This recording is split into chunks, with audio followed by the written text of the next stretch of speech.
Saudade, né? Saudade, Felipe. Fala, empreendedor e empreendedora, seja bem-vindo a mais um episódio do Empreenda SC. Cara, tu tava com saudade? Talvez pegou ali, né? Pegou, Rodrigão? Pegou, danado. Cara, como faz falta, cara, gravar, cara.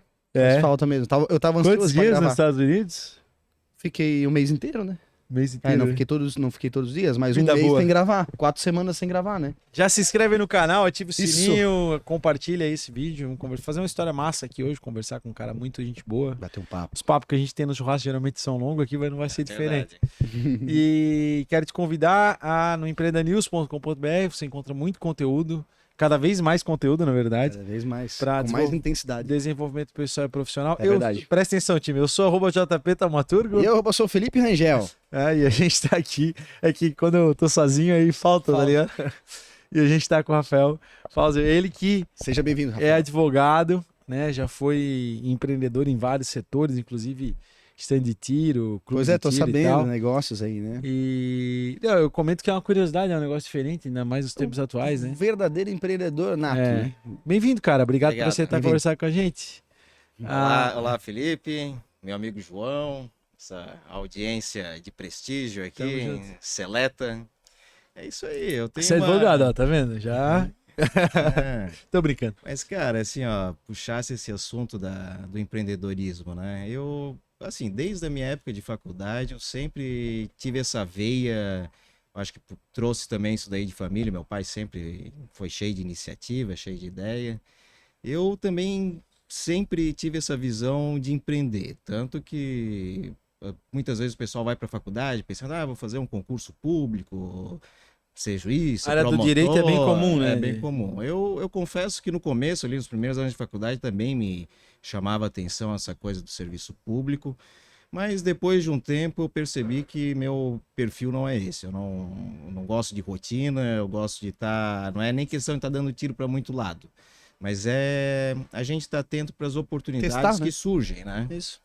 Então, logo após a minha faculdade, eu fiz uma pós-graduação na Fundação Getúlio Vargas, o que ampliou ainda mais essa visão que eu já tinha do direito como uma ferramenta e não só um local que às vezes o empreendedor precisa bater a porta para tentar resolver um problema já estabelecido. Então, eu passei a ter muito mais uma visão profilática, de prevenção, e eu sempre falo aos meus clientes, é muito mais barato deixar de ter um processo do que até mesmo ganhar um processo, porque mesmo quando se ganha um processo, tivesse custos com honorários, enfim, Demora. o próprio custo emocional da pessoa, né? Então, a advocacia hoje em dia eu vejo ela muito mais orientada a evitar ao máximo a necessidade de ir ao judiciário do que esse advogado contencioso que nem tinha de 20 anos atrás. Uhum. A gente não foge de briga, mas a gente também quer evitar uma briga, né? Sim. Então, acho que essa é a ideia. Mas eu acho que boa parte dos advogados empresariais hoje falam sobre essa questão não é preventiva, não sei se fala. É o preventivo. De você se precaver aos problemas jurídicos para não chegar numa discussão judicial. Tá informado, Até porque né? o judiciário brasileiro, né, cara? Pelo amor de Deus. Né? É o poste mijando no cachorro quase todo dia. Isso daí também desde quando eu me formei, há 20 e poucos anos atrás, eu percebi essa mudança do que era o judiciário e o que é hoje, né? Seja pela quantidade, o aumento de processos que hoje tramita na justiça, mas também o próprio perfil automatizado, todo esse processo digital que surgiu. Então, hoje eu não tenho mais aquele relacionamento na comarca que nem a gente tinha 20 anos atrás, de conhecer todos os juízes, conhecer todos os promotores. A gente batia na porta do juiz, tomava um cafezinho com ele, às vezes era importante para destravar uma situação do processo. Então, essa situação do processo judicial em si, ele perdeu essa pessoalidade entre os envolvidos, né? Porque o processo não é só autor e réu, também tem o mecanismo central, que acaba sendo o próprio judiciário ou o Ministério Público, às vezes, quando está envolvido. Então, são pessoas por trás disso tudo. Sim.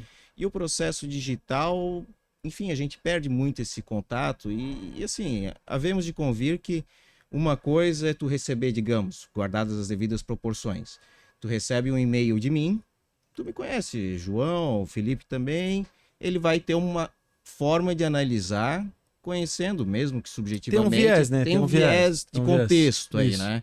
E é diferente de eu pegar e mandar um e-mail do nada para ti, falando assim, João, eu queria gravar um podcast aí. Então, no judiciário é mais ou menos isso. Tu vai fazer um pedido, às vezes o juiz... É natural, isso é do ser humano. Assim como o nosso trato com outros advogados eu não assim acredito também, na imparcialidade, né? Assim, vamos lá. Que os juízes lutem pela imparcialidade, eu não duvido. Agora, dizer que é imparcial vai contra a natureza humana, porque todo mundo tem um viés, né? As nossas decisões racionais, ela é tomada pela nossa visão subjetiva do mundo, que é o subconsciente, né?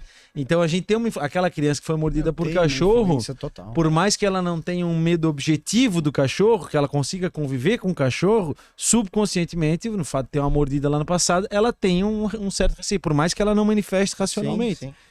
Isso assim, é comprovado, né? Então é foda, esse viés existe sempre. E assim, ó, o próprio... Pô, a gente foi longe, eu sabia que o Rafael ia...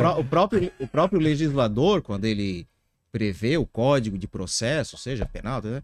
Ele prevê a possibilidade de recurso. Justamente tendo essa visão que as pessoas falham. O papo vai ser bom, deixa a gente agradecer os patrocinadores, senão a gente vai se alongar e vai esquecer, tá? Rapidinho. Arte Pro Comunicação Visual, nossa patrocinadora master, letras caixas, totens, adesivos, luminosos, envelope de frota, fachadas em ACM com o engenheiro projetista aqui, toda a parte técnica, né? É bem relevante colocar isso também, atendendo todo o Brasil aí aqui a partir da BR-470 em Blumenau. E é uma alegria, a gente sempre grava aqui na Arte Pro. Obrigado, Arte Pro. Boa, tamo junto. Sicredi, a Sicredi é a primeira e a maior cooperativa de crédito do Brasil. Tá presente aí em todo o território nacional. São mais de 9 milhões, 10 milhões de associados, né, João? Mais de 10 milhões já. Mais de 10 milhões de associados e quase 3 mil agências. Então, abra sua conta no Sicredi. Não é só dinheiro, é ter com quem contar. Obrigado, Sicredi. Tamo junto sempre.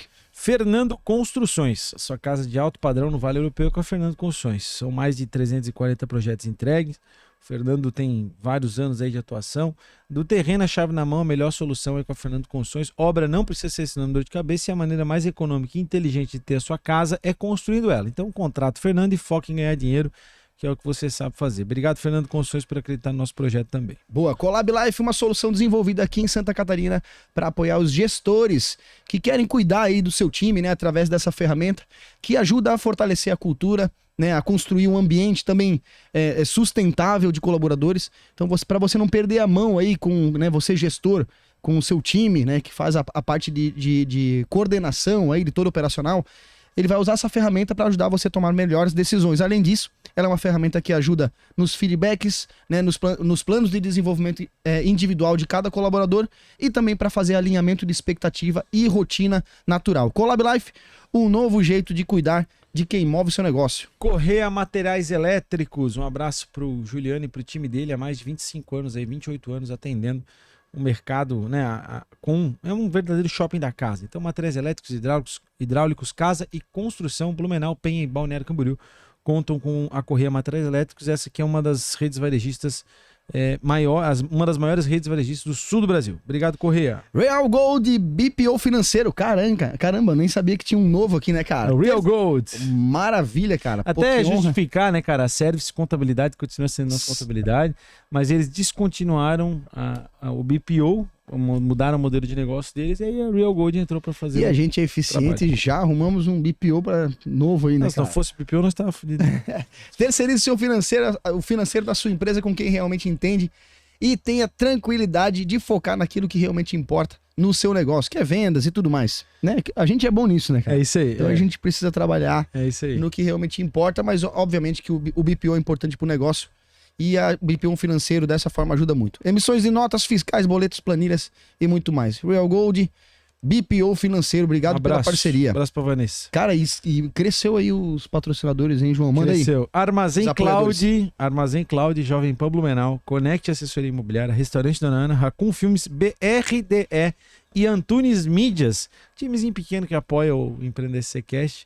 Obrigado a cada um de vocês. No empreendanews.com.br você encontra muito conteúdo para desenvolvimento pessoal e profissional. Eu sou o JP Taumaturgo. E eu sou o Felipe Rangel. E a gente está com o Rafael Fausto aqui, é advogado, empreendedor e já chegando, né? A gente foi falar aí do direito e já se alongamos. Se deixar a bola quicando, eu chuto. Não, a ideia aqui é te ouvir, cara.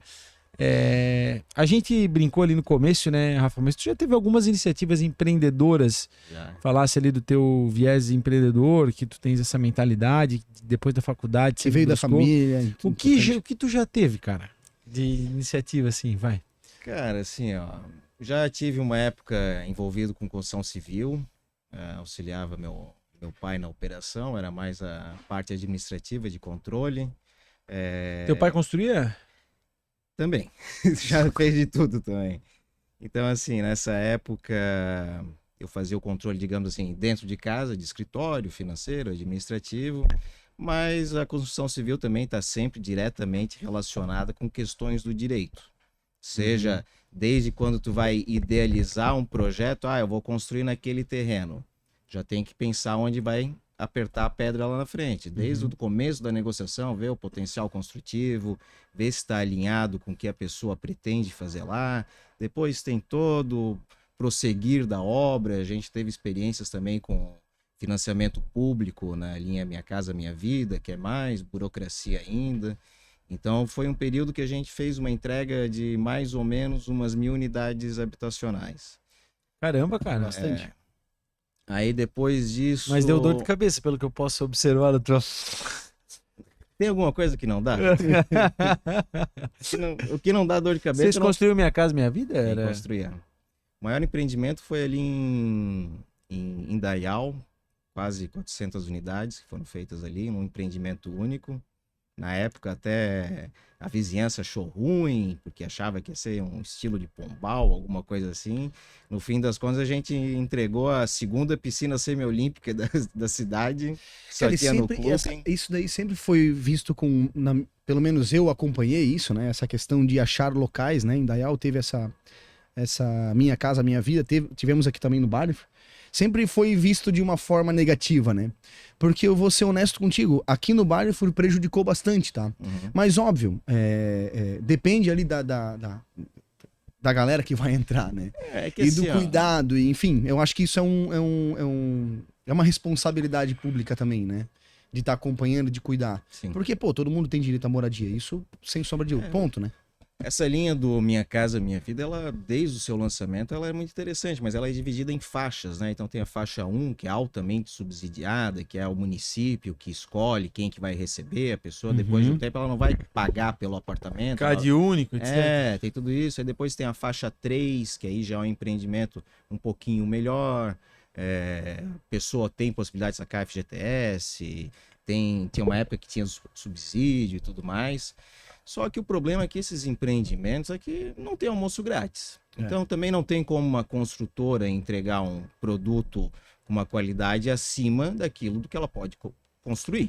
Então aí acaba tendo essa visão. Claro que depende muito também do perfil de empresário, né? Então tem aquele que quer economizar até no prego. Em vez de botar 3 pregos, bota 2. Aí vai... E é licitação esse tipo de projeto? Não é bem licitação. É assim, ó, esse faixa 3, o que acontece? Lá foi feito faixa 3? Faixa 3. Então, faixa 3, eu tô lá uns 4, 5 anos fora do mercado, mas eu acredito que a prática continua sendo a mesma. Na verdade, o que o faixa 3 ele vai propiciar para o construtor? Ele vai aprovar o projeto que ele vai edificar, vou resumir assim, né? Vai aprovar perante a instituição financeira, seja Caixa Econômica ou algum outro banco, dizer, eu tenho esse projeto aqui para tocar. A instituição financeira analisa isso, interessante, eu acho que tem mercado, tem linha de crédito, e faz o seguinte, se tu vender 40% do empreendimento, antes, ele já vai ter o break-even ali, o negócio vai se pagar, o comprometimento que tem que uma vez feito esse relacionamento com a instituição financeira, se o incorporador, se o construtor não cumprir as condições, os gatilhos e prazos, a Caixa Econômica, a gente está falando de Caixa Econômica, é como se ela fosse a proprietária daquele projeto. Inclusive o imóvel já fica alienado. E isso daí facilita muito a questão de fluxo de caixa durante a obra, né? E que a Caixa antecipa na volumetria, né? Ela vai antecipando a parte... Conforme a medição de evolução do projeto, eles acusam, já tem tanto executado, dá para pagar isso para fazer uma vistoria, né? E aí tu não precisa colocar o capital 100% na frente. Só que o problema também de depender hoje, que eu vejo na construção civil, de produtos que não são financiados pela construtora, mas que o adquirente ele precisa contratar um financiamento, hoje a gente tem uma taxa de juros alta, né? as políticas de concessão de empréstimos em Caixa Econômica Federal, por exemplo, isso daí a gente já presencia há muito tempo, às vezes uma normativa interna, da noite para o dia eles identificam, pô, o segmento de taxistas está com uma inadimplência muito grande, corta recurso para esse tipo de perfil. Então, hoje, construir, dependendo de financiamento, com instituição financeira dentro da operação, eu acho que está um mercado um pouco complicado. Hoje a gente vê as maiores iniciativas e melhores partindo de construtoras que fazem o financiamento direto para os clientes, né? A gente vê que o mercado de corporação migrou muito, né? Que foi uma banqueirização das construtoras, na verdade. É um mercado financeiro travestido de construção civil. E aí o que aconteceu? Para esse construtor que ele não tinha, digamos assim, um fluxo de caixa próprio e dependia de incorporar um empreendimento para fazer venda na planta e tudo mais, às vezes pegando parte desse recurso para terminar uma obra inacabada, isso daí deu muito problema, né? E continua dando, né? Mas deu uma boa depurada no segmento, acho que isso é perceptível, a quantidade do volume de construções aqui em Blumenau caiu muito, se a gente for olhar para 10, 15 anos atrás, uma migração muito forte, inclusive construtoras daqui indo para o litoral. Sim. Né?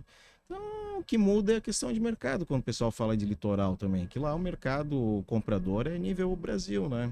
Então, o pessoal paga mais no terreno, mas o custo para colocar um tijolo aqui ou colocar um tijolo na praia é o mesmo. O que aumenta o preço dos imóveis é o custo do terreno e a procura que autoriza subir o preço, né? Sim. Ficou mais interessante, né? Sim. De construir lá. Não é à toa que cidades como Indaial, por exemplo, buscam um mercado mais acessível, né? Um público classe média baixa vai para Indaial, se muda para Indaial porque encontra lá mais acessibilidade por causa do custo do terreno. É mercado, a mesma lógica. Cara, o mercado imobiliário é algo super interessante. Eu, né, já tive essa experiência de construtora, atendo imobiliárias como clientes.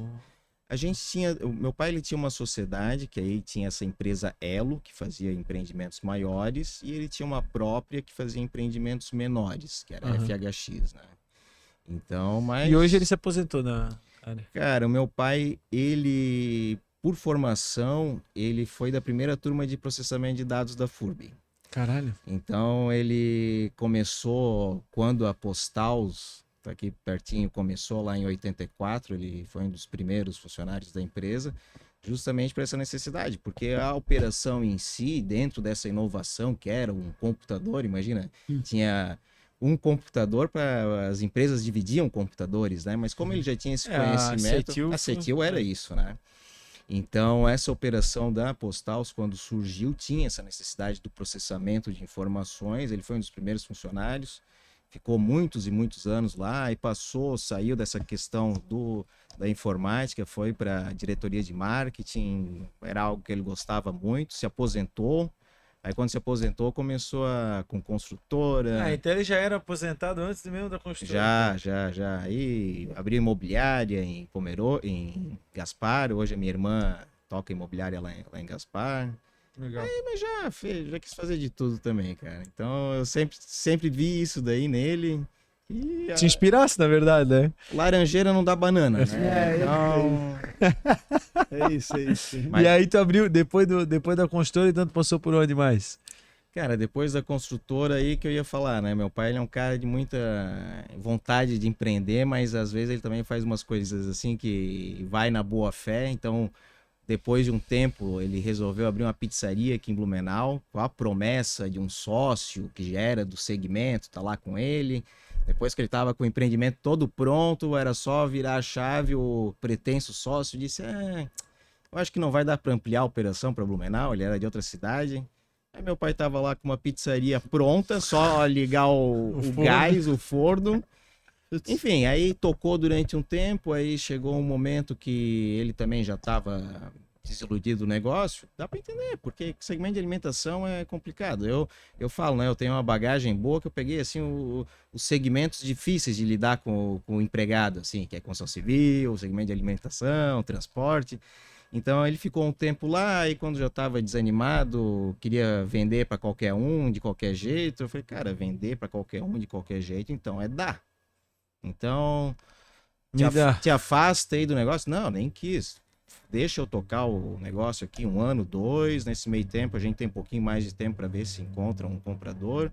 De fato, aí foi comprado. Aí depois disso... Qual que era a pizzaria, pô? Pedi pizza, ali perto do Angelone, da Humberto de Campos. Agora tem uma igreja lá, alguma coisa assim. Cara, é um produto muito bom, tá?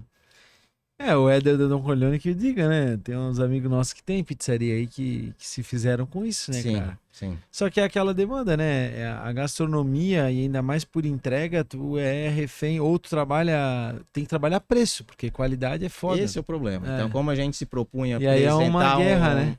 Então, assim, hoje não tem mais disque pizza. Tu não faz mais, tu não é mais o cliente cativo de uma pizzaria. Teu cardápio é o iFood. Então, eu presumo que mais da metade das pessoas vão lá na página inicial de promoções e vê, opa, tem pizza barata por 50 aqui. pila. Não tem o cliente fiel. Não, mais, é né? difícil manter É isso. guerra de faca. Eu acho que quando o cara quer algo diferente, o do dia a dia não tem. Eu sou o cara da promoção do iFood, então tá coberto de razão. Eu entro na promoção do iFood e pau. Eu não acho errado isso. Mas o que eu- existe, quando o cara quer existe aquele cara que quer uma vez por mês, quer fazer um agrado com a patroa, e tu vai lá e pede um negócio mais elaborado. Mas assim, ó, o problema que eu vejo não é o fato do cliente optar por um produto mais barato, que está em promoção, nada disso. É que essa também foi uma experiência que eu tive do segmento de alimentação. Hoje, com a maior parte dos pedidos sendo gerados por iFood, e isso também não é uma situação só aqui, é global, abre a possibilidade do que eles chamam de cozinhas fantasma. Então, o cara tá em casa, resolve botar uma chapa e fazer hambúrguer. Cara, não tem vigilância Tem sanitária. uma história aí, né? Começa assim. Não tem vigilância Fica sanitária. difícil. Isso. Não tem controle Começa nenhum. de forma total informal, né? E aí, pô, é uma concorrência desleal sim. com aquele empreendedor que tem lá o CNPJ instalado num endereço fixo, que é fiscalizado, paga aluguel, paga os impostos, principalmente, né? Então, nesse aspecto, eu acho que dá abertura para uma concorrência desleal com quem tem aquele compromisso de estar lá naquele endereço, com funcionário, pagando alvará, prestando contas de fiscalização. Mas, enfim, tem situações que parece que o poder público às vezes prefere fechar o olho, deixar o negócio criar uma dimensão grande e depois proibir para todo mundo. Porque o poder público tem dessa, né? Quando ele não consegue fiscalizar, ele proíbe para todo mundo. Eu sou adepto da livre iniciativa, né? Mas eu concordo que, assim, deveria ser paritário para todos, né, cara? Se o cara... Eu acho que se não tem a necessidade da vigilância sanitária fiscalizar todo esse estabelecimento, se eles podem fechar o olho para um ou para outro, Que então fecha para todo mundo. Não cria nesse mais... sentido eu também concordo, porque eu sou meio contrário a regulações, né? Tipo, quando a gente fala de vigilância sanitária, ela existe por um motivo, né? Existe para evitar, né? Na verdade, assim, o grande viés da vigilância sanitária é uma questão de custo de segurança. Não, é custo de saúde pública. Percebeu-se que uma dor de barriga lá em 20, quem vai pagar a conta é o INSS, é o governo. Percebeu-se que o Sistema Único de Saúde estava sendo... eu imagino que o legislador em algum momento percebeu que o Sistema Único de Saúde estava cheio de pessoas passando mal por questão de alimentação. Aí resolveu-se que haveria que se ter uma vigilância para regular. Então, só que hoje, nos tempos de hoje, né? Cara, eu brinco assim, eu fui uma vez, eu já viajei para alguns lugares e eu sempre me permito viver experiências do ambiente, né, cara? E eu fui para Cusco, não sei se já foi para Cusco, não? Não, Cusco não. Cusco tu também não, né? Fui no Peru ali. Em Cusco tem que é onde vai para Machu Picchu, né? Machu Picchu é alguns quilômetros, na verdade, é uma outra cidade. Mas Cusco é muito legal, assim. E aí tem um mercado público lá em Cusco. E aí eu fui comer uma sopa no mercado público em Cusco, que é uma sopa tradicional lá dos quechuas, né? Que é o Inca, quando a gente fala do povo Inca, o Inca, na verdade, é o título do rei, né? Inca, não eram os Incas, eram os quechuas. Quechua hablante, que é o cara que fala quechua. Que é tipo os índios, vamos dizer assim, né? Que a gente chama... Inca era a dinastia Inca. Inca era o título do rei. Em vez de rei, era Inca, né? Mas aí a gente ficou com os Incas, porque eram os liderados pelo Inca, né? Pelo rei. Alguma coisa nesse sentido. Eu fui comer lá, a gente se alonga no contexto, né? Mas eu fui comer lá naquele lugar, cara. Tipo, era um pote de plástico, aquele todo arranhado, sabe? Com uma colher de plástico, o negócio. Aí, tipo, depois que eu comi lá isso aí, eu pensei, cara, pronto, não morro mais, né, cara? Certeza que de estômago eu não vou ter problema. E aí a gente entrou no. Eu lembrei disso, que naquele dia eu e meu pai entramos numa discussão sobre vigilância sanitária, né? Tipo, que mesmo sendo uma coisa, digamos assim, asquerosa, de algum aspecto desagradável, é uma experiência do caralho. Eu fiz de propósito, eu fui lá pra isso, né? Tava querendo dar uma emagrecida também. Não. E sabe que a sopa não era ruim. A sopa, tu vê, o sabor era gostoso. A forma como foi apresentada é que era Duvidoso. questionável. Sim. Mas o sabor, o conteúdo era gostoso. Sim. Tanto que eu comi, e tá tudo bem, e comeria de novo até, acho. Então, o ponto é... É saber acertar na mão. E a vigilância sanitária, tipo assim, a gente ficou numa briga assim, tipo, por que existe isso? Porra, olha aqui, cara, nós estamos num lugar histórico e tal. Cara. E aí, obviamente, existe esse contexto, né?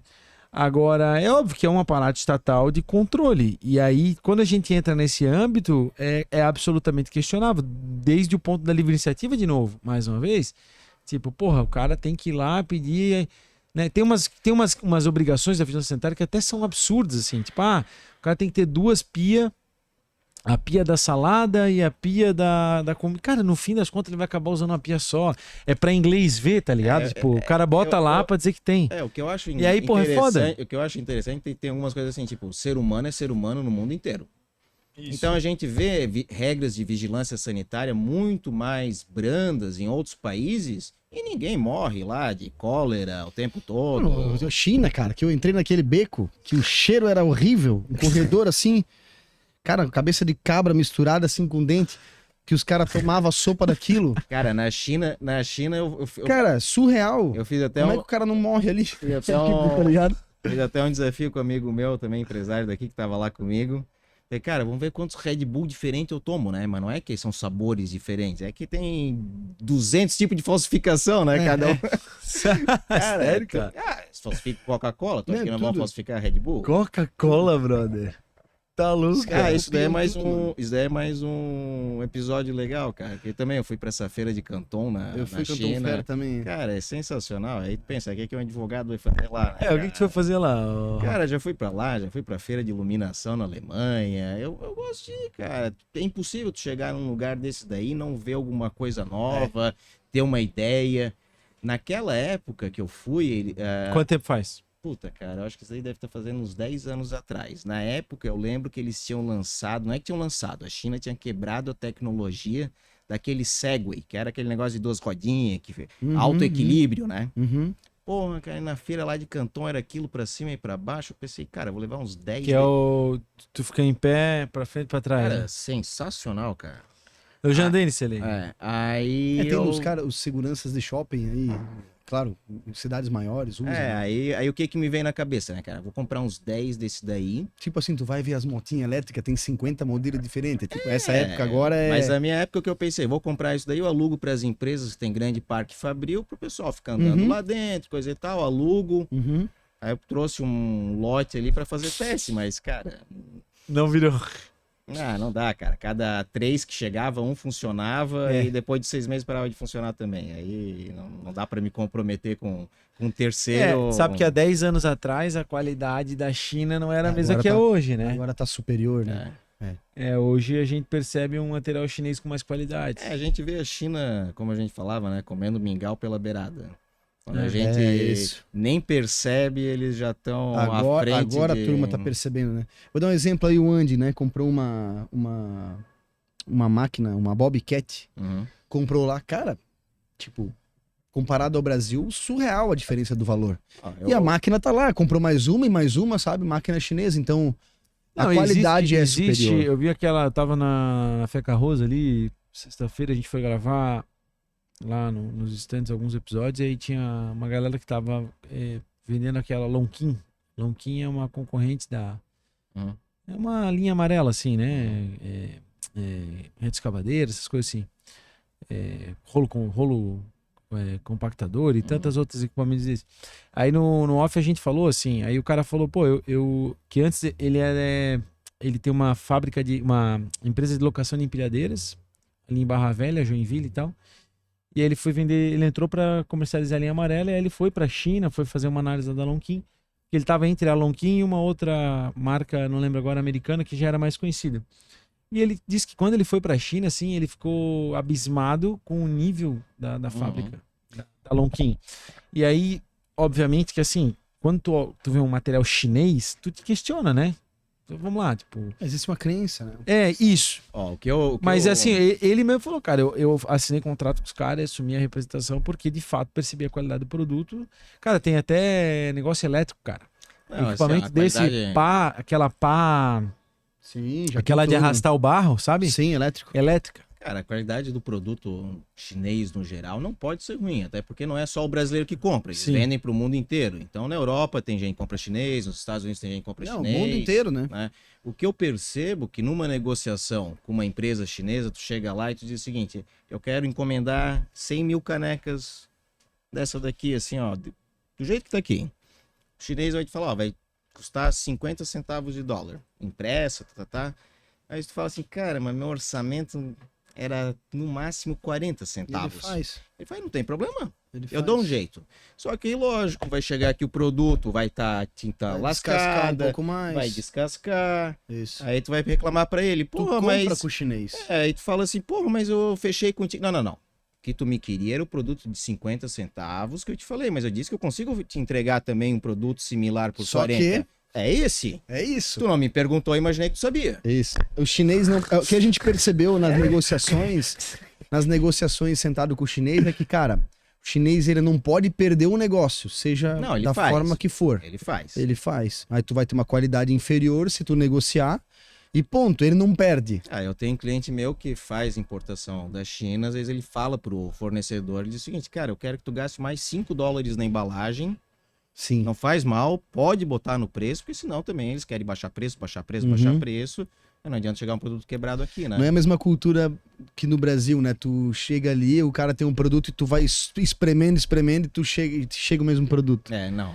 Na China tu pode espremer, então a margem negociação deles, com a China não vai por esse lado, entende? É. Do espremer, do negociar. Lá tu tem que, cara, quanto que é o custo? Beleza. Pra manter a mesma coisa. Não, o cara vai baixar 1 centavo às vezes. Mas coisa de mínimo, A sabe? margem de negociação. Ou ele vai Ô, falar, Rafa. compra o dobro Uhum. que eu consigo melhorar a qualidade. Ô, Rafa, Às vezes pra nem melhora gente também. voltar pra tua história e o stand de tiro, brother. Cara, então, ó, tu vê, ó, de novo a gente vai bater numa situação de poder regulamentar de Estado, né? Cara, eu recebi uma proposta. Na verdade, eu tava com uma ideia de montar um clube de tiro, uma loja de armas ali em 2019, 2020. Até tinha visto alguns locais aqui na cidade, enfim, o projeto não evoluiu. Depois de um tempo, encontrei as pessoas certas, fui apresentado para 2 pessoas lá em Itapema. E foi 2021 isso, começo de 2021. Cara, de março de 2021 a outubro de 2021, pegamos um galpão industrial lá em Itapema. Cara, toda a estrutura que tu pode imaginar, mezanino, cara, é assim, ó, eu conheço alguns clubes pelo país, tá? Não é porque foi a gente que implantou aquilo, mas era, assim, referência, tá? Loja de armas mesmo, o acervo que tinha à disposição de venda era algo impressionante. Só que aí, de novo, né, a gente está trabalhando num setor regulamentado pelo governo. Com a eleição do Lula em outubro de 2022, Vários, né? Tiveram. cara, eu já sabia que o negócio não ia mais dar certo. Entrou. Mas vocês, durante um ano, tiveram um negócio ativo, então. Não, ele tá ativo até hoje, eu não faço mais parte da empresa, né? Mas eu lembro certinho. Quando saiu o resultado da eleição no domingo, chamei a equipe e falei, ó, rapaziada, o tempo Vai daqui dar pra BO. frente não vai estar legal. Mas assim, não se preocupem só com o problema do CNPJ. O que vocês vão ter, e todos nós teremos problemas na próxima gestão, é a perda dos direitos e garantias individuais. Me parece que eu tava tendo uma bola de cristal aí. Mas aí, voltando para a questão do tiro, cara, 1º de janeiro de 2023, suspendeu tudo, cara. Foi começar a dar uma abertura em junho, julho. Se eu Mas comparar... suspendeu o geral. Cara, se eu comparasse o... Mas não suspendeu o quê? Cara, o comércio de armas e munições foi suspenso. Suspendeu tudo. Foi criada, assim, uma... Todo mundo desencantou. Eu também tenho, né, o CR Certificado de e tal, registro. e sou CAC, né? E até eu desencantei, assim, tu acaba... tu Eu perde também tesão. desencantei. Porque, cara, foi exposta uma narrativa como se o problema da violência no Brasil fosse o atirador esportivo ou aquela pessoa que tem uma arma em casa. Cara, os números nunca demonstraram isso.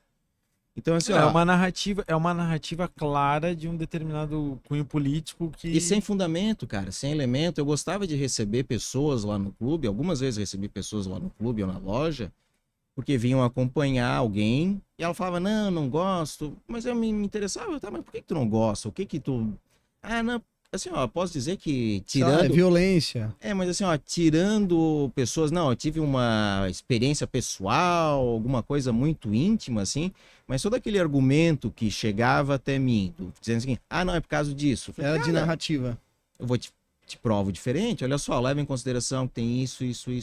Então tu consegue expor para a sociedade. O brasileiro não é burro também. Uhum. Só que o problema é que dependendo de onde vem a informação, cria uma aura que o cara é bandido, pô, os E atiradores... eles ficam batendo na mesma tecla, né? Então eles vão formando essa. E essa agora, cabeça, né? agora vamos fazer o seguinte, vamos pegar um comparativo dos números de violência de janeiro de 22 a hoje. Vamos ver qual foi o reflexo, porque se o problema da violência era o atirador esportivo, a pessoa que tem uma arma em casa, os números deveriam ter caído muito, né? Mas a gente sabe que não é isso que aconteceu. Uhum. Então aí, pô, janeiro de 23 comparado com janeiro de 22, eu tive 90% de perda de faturamento, cara.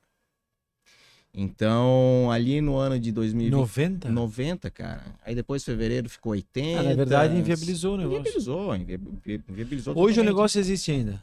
O negócio existe ainda, mas aí em 2023 Tu passou pra sócio? Como é que ficou? eu chamei... Tu era um dos sócios. Eu né? era um dos sócios, chamei os meus outros 2 sócios, um era juiz estadual e o outro trabalhava no sistema penitenciário, era diretor de presídio, e eu falei pra eles, rapaziada, eu, querendo ou não, sou profissional liberal. Na época, até para ter condições de tocar o projeto Tu tava em lá na Itapema, frente da operação. eu tava assim, ó, ficava metade da semana em Blumenau e metade no litoral, né? E aí o que que acontecia? Lógico, a minha operação de escritório eu tive que reduzir bastante, meus clientes mensalistas reduziram para que eu tivesse condições de estar me desdobrando em 2 frentes. Mas aí, quando lá na frente deu esse contrapé aí, que pegou todo mundo assim, não era expectativa de que a eleição fosse perdida pelo Bolsonaro, né? O sentimento era de reeleição. E aí eu chamei meus sócios e falei, rapaziada, vocês são funcionários públicos, faça sol, faça chuva, o salário de vocês está garantido, aqui de dentro não sai dinheiro, a gente sabe disso. Então, minhas reservas que estavam dedicadas para manutenção enquanto eu estava nesse projeto vão se acabar. Então, 2024 eu tô fora. Aí, começo de 2024, foi feita uma alteração contratual e eu voltei para a advocacia. E eles mantiveram o stand. Eles mantiveram mais um tempo, já trocou de proprietário de novo, mas, cara, é um período que eu falava assim, que diante do investimento que foi feito... Quer mais café? Quero, por favor. Porque são estruturas caras e que o payback demora. Uhum. Então, para mim, pessoalmente, no meu CPF, eu tinha que estancar a sangria. Às vezes, tu já tá com a operação criada ali, cara, sobrevive mais uns 4 anos, mantém, evita morrer. Isso daí também foi o que eu falei para muito empresário. Porque a gente tá passando por um momento difícil. Uhum. Então, assim, teu objetivo agora não é ter lucro. Primeiro, o objetivo é ficar vivo, cara. Manter a operação girando, porque vai melhorar. A gente sabe, é cíclico. Então a gente tá passando por um momento muito complicado. Então, Ou é um crash generalizado ou vai melhorar. mas mesmo um crash generalizado, ele depois retoma um ciclo de crescimento de novo. Então tu tem que estar atento e tentar, Sim. tentar antever essas situações. Pode levar 20 né? anos que nem na Venezuela. Mas. Pode. Mas aí, cara, se tu já tem essa visão pra eu tô onde brincando. vai... Não é. Do jeito que eu falei, pode alguém fazer um corte e achar que o João disse que o Brasil vai virar uma Venezuela e não é isso, né? Fosse pra virar, já tinha virado, né? Bicho, Estão tentando a todo custo quebrar o país. Isso, na minha opinião, pelo que a gente pode observar A minha opinião é que, assim, quem tá hoje no executivo, ele tem um perfil de eleitorado que é a base da pirâmide. A gente viu demonstrações e discursos dizendo do próprio presidente que quando a pessoa progride na vida, ganha mais dinheiro, estuda, ela deixa de ser eleitor daquele partido. Então, cara, para mim a resposta tá na cara. Eles querem uma fábrica de eleitores pobres. Uhum. Então, Tanto quanto que se pior... o eleitor estudar demais, eles perdem... Então, quanto pior o cenário, quanto pior Claro. a economia, Claro, mais gente dependendo de benefício social, mais gente pensando, mas pô, eu eles se mantêm no poder. vou deixar esse daí porque eu não sei isso. Eles me falaram que o outro vai tirar. Então, cara, é um círculo vicioso que uma hora tem que ser rompido, né? Uhum. Mas, bicho, nada é impossível. A chance de virar Venezuela continua aí. Agora, vai virar Venezuela eu para vejo, todo mundo. já que entramos nesse assunto, tu gosta de política também, e acho que a gente, né, tudo bem falar sobre política, a gente tem até uma editoria de política dentro do portal, que é o Empreenda Política. Eu vejo, né, com um cenário altamente favorável à queda do Lula hoje. Sim. A gente trouxe o Danuso para cá, o Danuso mesmo falou que o Lula Acabou. nem candidato é, né? Uhum.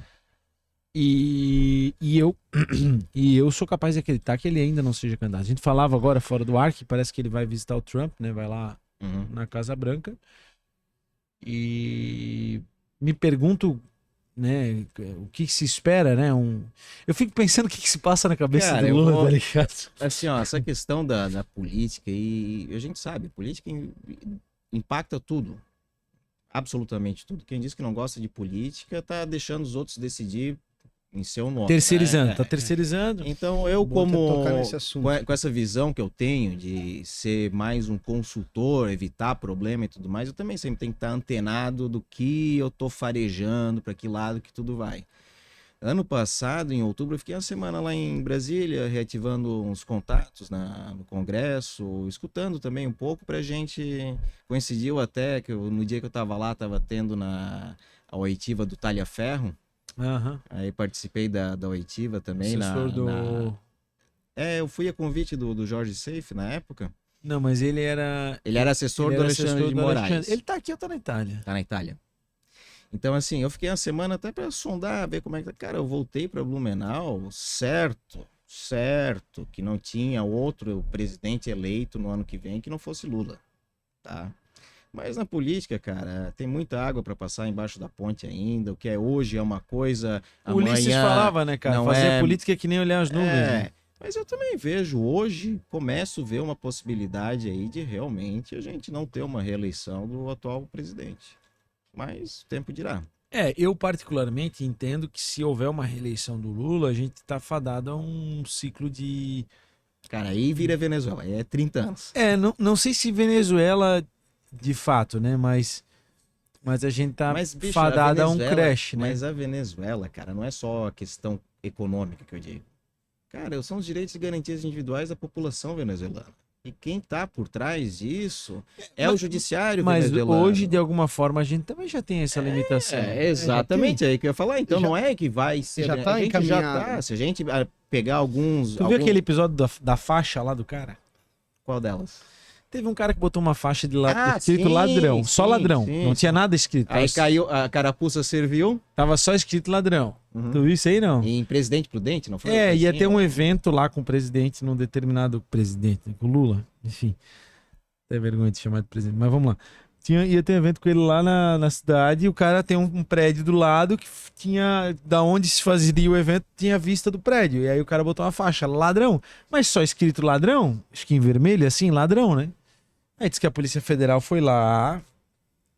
Eu li que foi a Polícia Federal. Foi. É. Foram uns 2 ou 3 agentes da Polícia Foram Federal. lá e disseram, cara, melhor tirar porque vai dar problema. E tipo assim, num tom meio ameaçatório, né, cara? Isso é um pouco assustador, porque se eu não posso botar uma faixa escrito ladrão na minha casa, Mas, ô João... eu não tô chamando o Lula de ladrão, Mas, entendeu? Mas, ô Só João, botei uma faixa. a gente não precisa ir pra esse lado, cara. Qualquer um hoje tem tranquilidade pra postar o que pensa? Não, Eu exatamente. cuido com o que eu falo aqui, pô. Exatamente, eu cuido. A gente tá cuidando, cara. Porque senão vão dar crash no canal e tudo mais. Cara, onde já se viu isso, cara? Só o fato A de a gente ter liberdade mencionado a tem- palavra liberdade- política aqui, eu acho que o YouTube já vai desmonetizar o episódio de vocês. É. Porra, cara. Mas, gente, foda-se, não tem problema, podemos falar. Mas assim, então, tem uma versão oficial do que pode pensar e do que não pode, do que pode ser dito e do que não pode? Eu, até onde eu estudei, não tinha isso até então, mas hoje é isso que a gente vê. Todo mundo fica com receio. Cara, eu gosto de usar ali o X, às vezes faço uma publicação mais ácida, alguma coisa, mas muitas vezes eu pego, eu olho aquilo e falo, cara, eu não vou postar. Cara, eu é que mesmo que tu perca, não apareça, a gente meio que, beleza, que nem o João falou agora, tá. A gente vai acreditando e deixando isso eu sou um cara que eu perdi, antes eu era mais polêmico nas minhas falas, assim. Respondia comentário no Instagram e tal. Hoje eu já meio que largo foda-se. Tem a ver um pouco com maturidade também, que o cara meio que, caguei, não vou ficar me estressando com isso e tal. Mas vez ou outra é tipo assim, cara, não vale a pena o risco, né? Tipo, vou me expor aqui. Que loucura. Hoje eu fiz um vídeo lá da Havan, né? Fiz um vídeo lá pra fazer um comparativo da iniciativa privada com o poder público e tal. Não sei se chegou a ver, deu uma viralizadinha leve agora no Instagram. Até o Luciano Hang comentou no vídeo, foi legal, assim, achei. Pra mim foi legal, porque a gente trabalha com isso, É um reconhecimento, né? O fato do Luciano comentar e ter assistido o vídeo, óbvio, talvez assessoria, enfim, mas foi legal, assim, o fato de ter tido o comentário dele. É mais um troféuzinho, né? Devagarinho a gente vai chegando lá. Eu brinco que a gente já tem 1 milhão de seguidores, né, Felipe? É isso aí. E aí, cara, eu fiz um comparativo ali entre poder público e tal. Por quê? Porque tu lembra que a Havan quando foi... Inclusive, eu estava na reunião do Conselho de Patrimônio Edificado, que discutiu o impacto da Havan no equipamento histórico. Porque, assim, a discussão era em torno do impacto visual da Havan na igreja luterana, que era patrimônio histórico edificado. E aí virou uma celeuma, né? De que, Casa Branca no centro histórico, aquela confusão, blá, blá, blá, etc. E aí eu fiz um vídeo falando, cadê os críticos aqui? A Havan, pode anotar. Ficou bonito pra caramba. A Havan revolucionou o centro histórico de Blumenau. Haverá um centro histórico antes e depois, porque ali era só um bando de caseirão abandonado. Sim, eu ia perguntar, o impacto histórico é melhor então botar lá um campinho abandonado, com uma casa caindo aos pedaços? Não, cara, assim, na moral, pra mim é um impacto a Rua muito das pior. Palmeiras já mudou, né? Já mudou. A Havan já tá bonita, né? Mas haverá uma revolução naquele patrimônio ao redor, porque ele tem uns casarão abandonados. Então, o que vai acontecer? Vai revitalizar tudo. A Havan vai trazer movimento, o movimento vai trazer demanda, a demanda vai gerar oferta. O cara vai abrir lá uma lojinha, uma lanchonete, um restaurante. Cara, tem um casarão ali na Rua das Palmeiras, uma construção de uns 3 pavimentos pintada de vermelho, não sei mais, uma esquina. Cara, eu há mais de 20 anos atrás, quando eu pensei em montar o escritório, um dos imóveis que eu vi foi aquele. Mas ali tinha problema, não tinha estacionamento. Mas, cara, tinha que fazer toda a estrutura interna nova. E, bicho, desde aquela época até hoje tá desocupado. E hoje vai ter alguém que vai ver aquilo como uma oportunidade. Eu tenho 2 salinhas comerciais à venda num prédiozinho daquele centro clínico que tem ali. Eu falei pro cara, espera, eu vou ir na... Não, tem que queimar, porque o condomínio é caro, né? Eu sei qual é o prédiozinho ali, né? Que ele é mais, mais pra médico, assim, né? Mais pra área da saúde. Até acho que é um centro clínico o nome. 350 mil, acho que 2 salas unificadas, né? As 2 salas viraram uma, o cara tava queimando por 350 mil. Eu disse, cara, segura, porque a Havan vai trazer movimento. A Havan vai trazer gente pra ali. Eu tinha, uma época a gente tava usando a sala comercial num prédio ali do lado, não lembro o nome do prédio ali, um daqueles 2 da... Ao lado do Tabajara. Do lado esquerdo. Enfim, a gente falando da audiência não sabe, mas era um prédio comercial ali e, tipo assim, subvalorizado. A Havan, cara, vai revolucionar, velho. Por quê? Vai ter vai ter praça de alimentação ali, vai ter estacionamento, vai ter oferta de novos serviços ao redor, porque vai ter que... quantos funcionários da Havan estão indo pra ali? Vai precisar de um restaurante, vai precisar de uma lanchonete, vai ter uma floricultura, vai ter não sei o quê. Vai bombar, velho. O poder público, cara, às vezes toma iniciativas assim, preservar o patrimônio. Não, acho que tá certo, tem que preservar. Mas, vamos ser realistas, cara. Eu fui consultado por um empresário ali de Balneário Pissarras agora, porque a prefeitura definiu que cada... restaurante da Beira-Mar pode colocar só 5 mesas na areia. Aí eles vieram me questionar sobre legalidade e tudo mais. Eu falei, cara, vou ser bem sincero, que isso aí também é uma característica minha. Eu não sou aquele advogado que fica propondo um milagre só para tu me contratar e eu já saber que o negócio não vai muito para frente. Eu falei, cara, isso daí é uma legislação que tem em outras cidades do estado, o poder administrativo ele pode limitar. Mas é que o prefeito... Cara, o que eu acho que tem que ser feito é porque assim, a comunidade não consegue entender, no primeiro momento, que o empresário faturando ali, com mais mesa, mais cadeira, ele vai estar gerando mais impostos para a cidade, Mais vai emprego, ter mais renda. mais emprego, mais turistas e tudo mais. Então, às vezes o pessoal não consegue, tem um pouco da miopia de enxergar mais à frente. Então, o que eu falei? Cara, então conversa com a prefeitura, através dos seus representantes, vereadores e tudo mais, tenta fazer um meio termo, oferece também, para a comunidade a gente vai oferecer equipamentos de ginástica também, tentar expor de uma maneira... Contrapartida. Uma contrapartida, até porque Falta a figura do lobista, vamos ser honestos. Que no Brasil é tipo tido como algo ruim, que na verdade é porque o lobista no Brasil, ele tem o caminho da corrupção, né? Ele não convence no argumento, ele convence na propina. Aí esse é o problema. Mas assim, sabe que eu vi um escritório de lobby em Brasília? Qual? Da mulher do Alexandre de Moraes? Não. Olha, tu tem que cuidar com isso. Não, eu perguntei. Tô afirmando. Foi uma pergunta. Não, tem um escritório de lobby. Eu pergunto, eu não sei nada. Existe, eu até vou procurar aqui. Mas eu já vi isso, sim, eu já vi. Existe um escritório de lobby que lá em Brasília, cara. Porque assim... mas sempre existiu, né, João? Não. E vamos lá. Nos Estados Unidos, por exemplo... É regulamentado lá.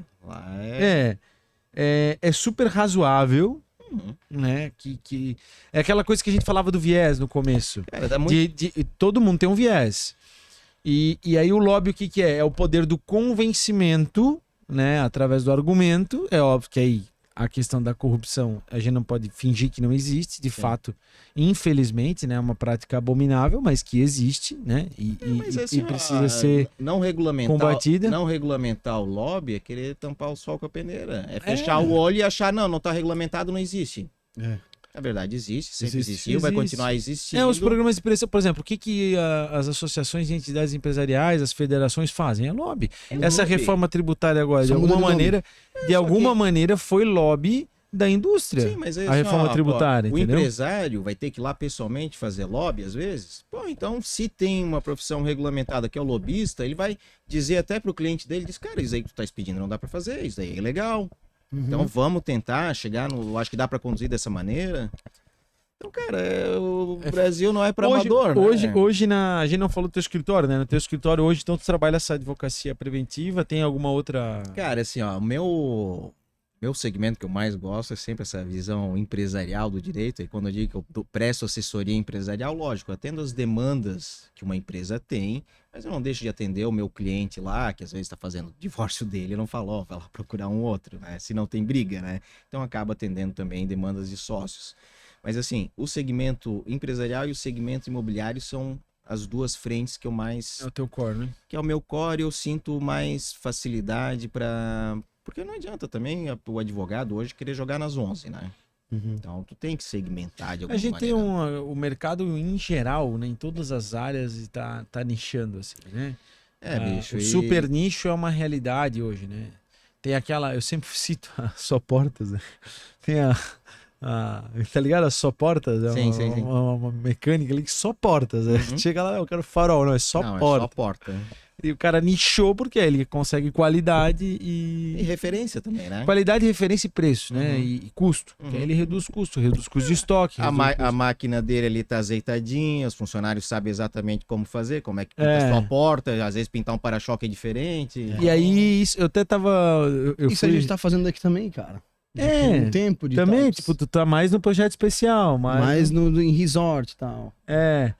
Eu fui até pintor, velho. Eu queria fazer um negócio no banheiro lá de casa. Os meus banheiros são com azulejo antigo, né? Eu queria pintar. O pintor só pinta externo. Aí eu pensei, cara, eu queria pintar... Não sei se já viu aqueles caras faz tipo um granito. Sim, tipo de granito, assim. Uma textura. É, animal, o cara faz negócio, porra. Aí eu disse, Oliveira vai resolver, né, cara? Mandei pro Oliveira. Aí ele disse, não, João, isso aí é um especialista amigo meu. Aí eu disse, porra, até pintor, velho. Até pintor. Até calheiro, velho. Eu passei com um calheiro amigo meu lá. Não, isso aí é o fulano. Então, assim, é normal que em qualquer área esse nicho... É óbvio que o advogado... É que nem médico. O médico também. O médico, ele é formado para fazer qualquer coisa. Sim. O médico formado, ele pode fazer até uma cirurgia cardíaca. Teoricamente. Só que ele é responsável por aquilo que ele faz. Sim. Aí ele busca o quê? Uma especialização. Cara, assim, ó, o direito, ele tem muito essa característica. Por exemplo, por que tu não faz processo criminal? Cara, eu já trabalhei no Ministério Público, eu acho legal pra caramba o direito material em si, o Código Penal, digamos, né? Eu acho, legal. bacana. Mas o Código de Processo Penal é muito diferente do Código de Processo Civil, numa série de fatores. O meu dia a dia é o Código de Processo Civil. Então não adianta daqui a pouco eu entender do direito material, mas falhar no processo. E, bicho, hoje em dia, o judiciário, cara, claro, a gente preza para que se faça justiça. Eu acho que isso aí até faz parte do nosso juramento. Eu acho que não faz parte do nosso juramento. Mas, assim, diante de todos esses mecanismos que existem, que envolvem o judiciário, como a gente estava falando antes, inclusive a subjetividade das pessoas, fatores externos não controláveis pelo advogado, a decisão ela não depende muitas vezes só do cliente ter o direito certo. Vale muito mais a pena como que tu vai expor o teu direito. Então aí entra uma questão de estratégia. Como é que tu vai expor a causa? Tu não vou mentir, não vou deixar de prestar contas para o meu cliente ou mentir para o juiz. Não, mas assim, ó, tem que pensar estrategicamente. Pô, se eu entrar com o processo dessa forma, o caminho vai ser esse. Então, por quê? Cara, a gente convive com judiciário, com juízes de mais de 60 dias de férias, pessoas, serventuários, que são pessoas que às vezes cometem falhas, cometem erros, o processo, em vez de ir para cá, vai para o outro lado, fica 9 meses parado. Então, são situações que o advogado ele não tem como remediar muitas vezes, mas a gente antevê essas situações e tenta fazer uma estratégia diferenciada. Por exemplo, vou citar um caso hipotético, Que nunca aconteceu. Mas uma vez tinha uma pessoa que tinha um contrato de locação de um imóvel, venceu o prazo do contrato. Nos contratos comerciais, a pessoa, quando fica mais de 5 anos no imóvel, 6 meses antes de vencer o contrato, ela tem a prerrogativa de propor uma ação renovatória para ficar mais tempo no contrato. Essa pessoa deixou passar o prazo da renovatória. O que aconteceu? Já tinha o burburinho que o proprietário do imóvel ia pedir para ele sair, só que ele tinha feito uma série de investimentos lá, ele precisava amortizar isso daí. Qual foi a solução? Mesmo sabendo que a ação renovatória seria julgada improcedente, porque não foi ajuizada no prazo, até sair a sentença judicial, a pessoa ficou mais 2 anos no imóvel, sabendo que ia perder.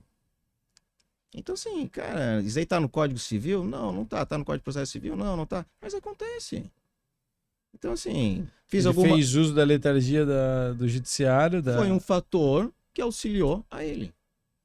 O processo podia ter sido despachado e inicial ser indeferida e já encerrar por ali? Podia. Só que aí a gente está entrando também numa outra situação que de novo, aquela situação do processo eletrônico. Tem muitas rotinas hoje que são automatizadas no processo. Uhum. E, cara, vocês hoje estão lidando com IA, eu tenho, há mais de ano trabalhando com IA, e a gente sabe que toda rotina automatizada, cara, precisa de revisão humana. Uhum. Não dá para simplesmente delegar a tarefa para um robô executar. Então, como eles reclamam que tem muito volume de processo, não tem condições de analisar tudo, cara, hoje em dia existem robôs trabalhando dentro do judiciário já. É bom, é ruim? Cara, eu acho ótimo, desde que a qualidade do serviço seja equivalente como se fosse um ser humano trabalhando ali. Então, cara, a inteligência artificial está surgindo no meio jurídico. O pessoal fala muito, 2030, o pessoal diz que 50% dos trabalhos vão deixar de existir. Cara, eu vou te dizer, tem alguns serviços que ano que vem, cara, o prestador de serviço que ele não tem as rotinas de IA incorporadas com o seu negócio, ele vai estar fora do mercado. Por quê? Ele não vai poder trabalhar? Não é que ele não vai poder trabalhar. Mas, por exemplo, eu já há 1 ano estou trabalhando dentro de... Cara, e assim, a inteligência artificial também tem isso, né? Antes levava 6 meses para sair uma novidade impactante. Hoje sai toda semana. Todo dia, Bobiá. Então, eu já estou nesse processo de conversão do meu escritório para uma plataforma de inteligência artificial. Mas quando eu digo assim, é um escritório com inteligência artificial embutida. Porque a revisão humana, ela continua sendo importante. Mas, por exemplo, processos, às vezes, que antes eu levaria 1 semana para fazer uma contestação, que envolve muita análise de documentos, muita análise jurídica, estudos e tudo mais, cara, hoje eu faço em 1 dia. Eu tive uma experiência final do ano passado, até um amigo em comum nosso que me procurou para fazer a defesa, uma defesa trabalhista da empresa dele. E, cara, realmente a documentação que a empresa tinha era falha, não faltava muita coisa, dos acertos que o empresário fez com o seu funcionário ali, não tinha nada formalizado, tava... Falei, cara, tá ruim de fazer essa tua defesa aqui. Mas faz o seguinte, onde é que vocês conversavam? Ah, cara, é tudo no WhatsApp. Assim, tá, bicho, então eu quero ver essas conversas de WhatsApp. Cara, mas são os 3 grupos e, bicho, é muita coisa. Falei, não faz mal. Exporta pra mim, eu quero o histórico integral da conversa do WhatsApp. Tudo, com mídia, com áudio dentro, com tudo. Manda pra mim. Cara, eu desenvolvi uma ferramenta que eu pego aquele arquivo zipado, jogo na minha ferramenta, ele vai transcrever todos os áudios, tinha mais de 1000 áudios, aqueles 3 grupos de conversa. Ele transcreveu todos os 1000 e poucos áudios, remontou todo o chat. Identificou onde estava o... Cara, e depois disso, facilitou muito a minha defesa, que aquilo virou a prova principal do processo. Mas quem é um advogado, quem é a mesma parte do processo, que iria ficar ouvindo 1000 áudios? E assim, João, para os 1000 áudios, se eu quisesse processar no meu computador, ia levar, eu acho que uns 4 dias. Uhum. Usando um servidor deles, com chave deles, coisa tal, em 2 horas estava com tudo feito. Então o que acontece, cara? Se eu, em vez de levar uma semana para fazer esse trabalho, fizer em 1 hora, eu vou ter tempo para prospectar novos clientes. Então a clientela dos outros vai reduzir. E, cara, até esse final de semana assisti mais um curso e foi feita uma analogia muito legal lá, que eu achei.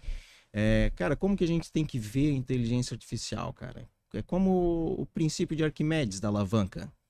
Cara, a inteligência artificial é uma grande alavanca para te auxiliar no teu trabalho. Ela não vai fazer o teu trabalho. Mas não, tu tem ela é que uma ferramenta. Mas tu tem que saber para que lado tu vai empurrar a pedra. Depois que tu diz assim, ó, eu quero empurrar para lá. Então o robozinho até põe a alavanca, ele até faz a força e empurra para lá. Mas tu tem que dizer para onde tu é. tem que saber, tu tem que dar ordem para ele. Então, É o assim, prompt. É o prompt, cara. E assim, bicho... E o prompt coisa, nada mais cara, é do que explicar, né? É explicar. Exatamente. A gente aqui tem uma cultura de AI first, né? Esse último mês aí mesmo a gente desenvolveu uma ferramenta foda pro site e tá cada vez mais assim. A gente tá muito focado nisso também. E na minha opinião, né, cara, eu vejo um futuro muito abundante, materialmente falando, porque os meios produtivos ficarão cada vez mais automatizados e haverá, né? Eu não vejo um futuro de escassez. O que eu vejo é um futuro de uma reorganização da distribuição, né? Porque haverá muito insumo e o giro do capital. Óbvio que a gente vai ter um gap aí, e aí eu acho que nesse gap vai ter muito sofrimento. Muita gente desempregada, vai rolar. É o mesmo gap, cara, pega historicamente a Revolução Industrial, é o mesmo gap. Mas eu confio Entendeu? ainda naquela visão do tecnicismo, lá, que o pai do Elon Musk era um dos precursores e tudo mais, que é a tal da renda social. Renda universal, sim. Eu acho que vai chegar esse momento. Só que até lá, tu entende que assim, a renda universal, na minha opinião, ela vai existir.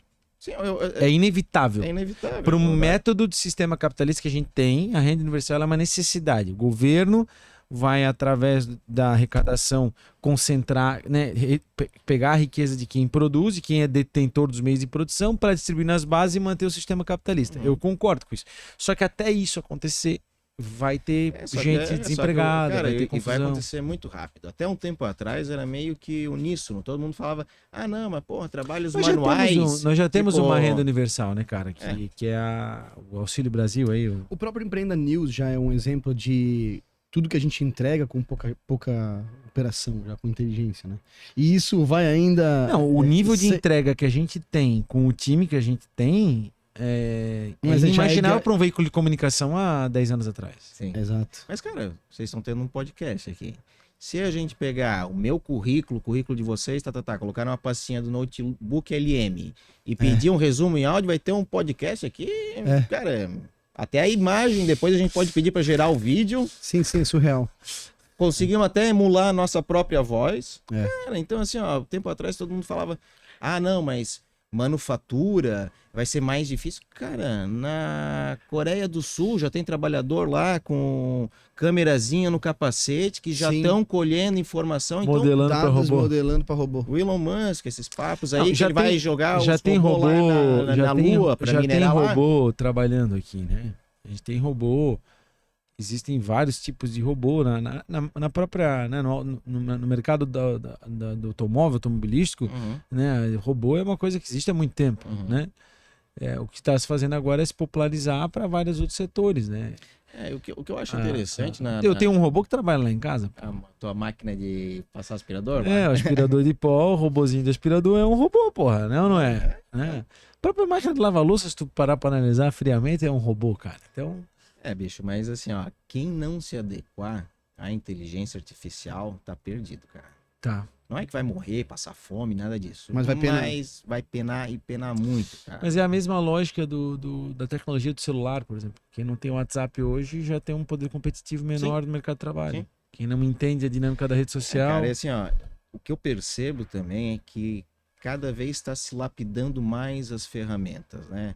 Porque como esse processo de desenvolvimento Facilitando na o acesso. inteligência artificial, e a gente vê muitas pessoas programando com código aberto, com licença livre, isso daí estimula sempre a criação de novas ferramentas, a gente vai cada vez mais lapidando a operação, como que a IA funciona. Exemplo, porra, eu preciso desenvolver um trabalho lá que envolve a necessidade de pegar documentos do cliente, injetar num chat, trocar uma ideia, desenvolver, fazer um debate adversarial ali.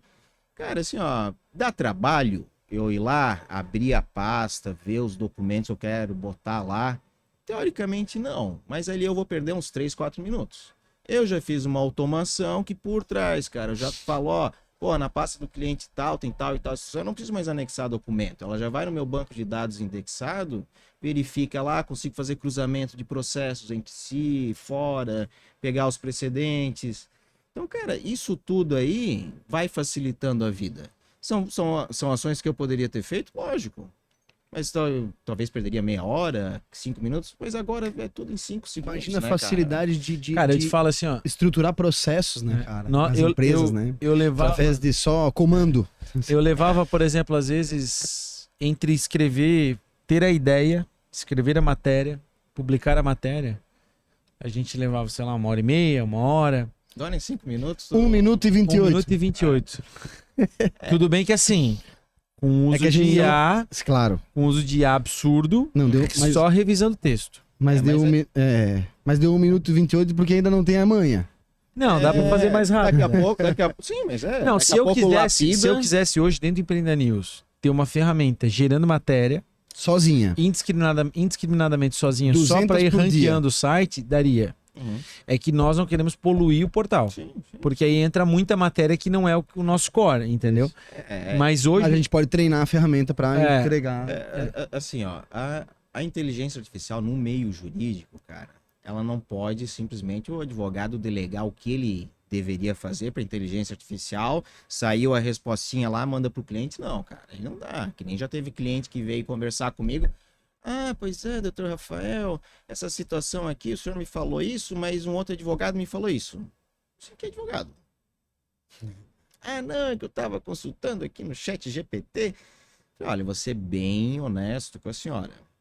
Ele vai falar o que a senhora quer ouvir, Exatamente. sabe? Então, do jeito que a senhora faz a pergunta, ele vai te dar uma resposta. Então, ele está errado. Eu garanto para a senhora que ele está errado. Sem sombra de dúvidas. Mas, assim, isso daí também gera na sociedade, de um modo geral, às vezes, quando vê um advogado falando que utiliza IA, ele vai imaginar, pô, mas esse cara aí nem precisa de advogado, então. Ele usa inteligência artificial, ele faz tudo com inteligência artificial, mas, cara, o controle que é a diferença. Sim. Porque essas automações de rotinas de escritório, claro, dependendo do perfil de advocacia, se tu pegar um escritório grande, que tem lá 500 advogados, escritórios que tem esse escopo de trabalho de prestar assessoria no direito empresarial, cara, eu já trabalhei há 20 anos atrás também, fui estagiário num escritório desse tipo. Cara, naquela época não era inteligência artificial, mas era tudo modelo Ctrl+C, Ctrl+V. Uhum. Hoje a inteligência artificial vai entregar algo melhor. Sim. Eu posso dizer, sem sombra de dúvidas, de um ano pra cá, que eu venho implementando cada vez mais o uso, a qualidade do meu trabalho melhorou. Sim. Eu faço mais rápido e melhor. Uhum. E é isso aí que a gente tem que valorizar, que a gente tem que correr atrás, na verdade. O uso da ferramenta para aprimorar o nosso trabalho e melhorar enquanto Mais profissional. uma vez, quem não estiver atento, estiver mergulhando, né? Na IA, cara, fardado. tá fardado. Bicho, e o problema é o seguinte, aquilo que a gente falou antes, é todo dia, toda semana uma novidade. Algo novo, cara. né? Uma ferramenta, um aplicativo, Minha mulher tá até braba comigo, cara. Eu tô indo às vezes dormir 1h e meia da manhã. Mas ali procurando, buscando. Porra, estudando, indo atrás, trabalhando. Mas eu falo pra ela, ó, agora... É o momento. Não, e assim, ó, agora eu tô trabalhando mais. Mas depois eu vou Vai poder diminuir. trabalhar menos, exatamente. E, bicho, quem perder essa linha de evolução, bicho, eu acho que vai ser bem difícil de recuperar. E eu tenho 44 anos. Meu pai, que era do meio do processamento de dados, eu lembro certinho, cara. Tinha uns 6 anos de idade e eu já tinha um computador em casa. Então imagina, isso aí, 1988. Caralho. Aquelas coisas, um robozoide assim, amarelo, tela preta. Então eu sempre fui meio nerd, que o pessoal falava, né, cara? Mas assim, eu sempre fui muito autodidata. Se é o melhor caminho ou não é, eu acredito que não seja. Mas eu consigo aprender melhor aplicando na medida que eu vou aprendendo É isso aí. uma situação mais prática de acrescentar o conhecimento. Mas, bicho, vai ser difícil para quem não... A gente ainda consegue, cara. Mas eu acho que um advogado, às vezes, com 60 anos de idade, não vai conseguir, cara. Porque a gente, na nossa geração, a gente pegou Esse essa cara evolução. sobrevive... O processo era na máquina de escrever. Esse cara sobrevive pela reputação. E aí ele vai ter alguém que vai fazer para ele esse rolê. E olhe lá, né? Não tô dizendo todos. Só que aí, cara, a gente de novo entra numa situação de tu delegar responsabilidade. Isso também é difícil no meio jurídico. Faz Porque isso daí acontece, não vou dizer que é só nos escritórios de advocacia. Garanto que vocês conhecem uma contabilidade onde quando vocês conheceram ela, era o contador e mais um, um serviço excepcional, hoje estão com 40 funcionários. Porra, aí tu já começa a pegar erro, coisa e tal. É complicado. Perde a qualidade. É errado delegar? Não, não é errado. Mas o problema é que tem que ser muito bem mensurado o que tu vai delegar. Então, por exemplo, eu sou um advogado de 60 anos que eu não sei peticionar. E eu não sei fazer um PDF, jogar lá no processo eletrônico. Legal. Não tem problema, contrata ali um estagiário, alguém. Só que aí tu vai estar dando o teu certificado digital, a pessoa vai estar registrando lá no teu nome. E, cara, e o dia que ele não estiver lá? Se ele faltou, cara, tu vai perder um prazo porque tu não sabe protocolar uma petição? É complexo. Sabe? Tem que aprender. Ô, Rafa, deixa nós agradecer os patrocinadores pra gente ir pra finalizar, pode ser? Rapidão. Arte Pro Comunicação Visual, nossa patrocinadora master, letras, caixas, totens, adesivos, luminosos, envelopamento de frota.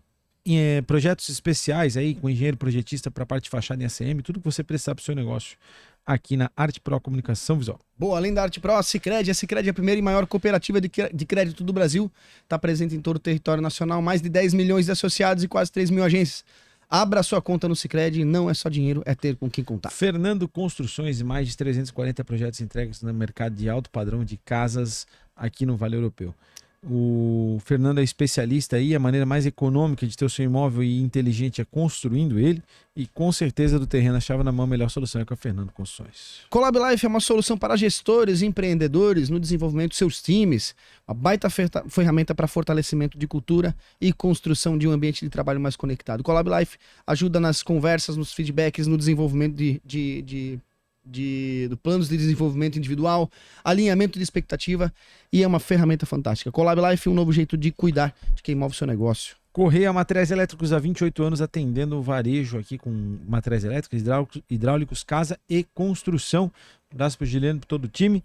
Aqui em Blumenau, Penha e Balneário Camboriú, um dos maiores varejos do sul do Brasil. Obrigado, Correia Materiais Elétricos. Não tem as manhas com o financeiro? Real Gold, BPO Financeiro. Terceiriza o BPO Financeiro da sua empresa com quem realmente entende e tenha tranquilidade e foco no que realmente importa, que é vendas e tocar o seu negócio. Emissão de notas fiscais, boletos, planilhas e muito mais. Real Gold, BPO Financeiro. Armazém Cloud, Jovem Pan Blumenau, Conect Assessoria Imobiliária, Restaurante Donana, Racun Filmes, BRDE e Antunes Mídias, apoiadores e patrocinadores do Empreenda SC. Só forte. Empreendanews.com.br você encontra muito conteúdo para desenvolvimento pessoal e profissional. Eu sou @JP Tomaturgo. E eu, sou Felipe Rangel. A gente está com o Rafa Falso, ele que é advogado aqui de Blumenau, falamos sobre uma porrada de coisa legal. A pauta...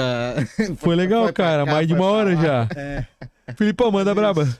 Cara, o que tu achou aí do Empreenda, desse projeto que a gente tá construindo aí, né? Com tanta gente envolvida.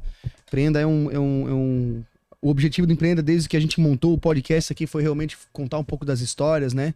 Trocar essas ideias malucas aí, ir pra um lado e pra outro, mas no fundo, é um projeto que a gente entende que é importante pra região, né?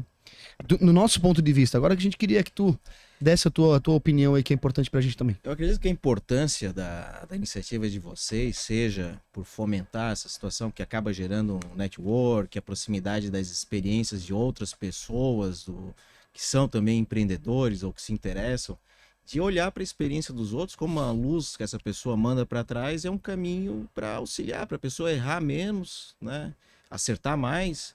Errar, todo mundo vai errar, mas quando a gente escuta uma outra pessoa falando, às vezes a gente tem um insight ali e fala, porra, eu acho que eu tava indo por esse caminho, não vou abrir pizzaria, não vou pra construção civil, ou vou pra construção civil, sabe? Vou estudar inteligência artificial. Vou estudar inteligência tem muita artificial. pergunta aqui. Mas eu acho que a ideia é essa daí, é passar um pouco, né? Quem sou eu para passar conhecimento, mas eu acho que são mais experiências que a gente vivencia e que servem de bagagem para as pessoas errarem menos, a gente compartilhar a informação. É isso aí, cara. Tentando Curti sempre essa vinda auxiliar. aí?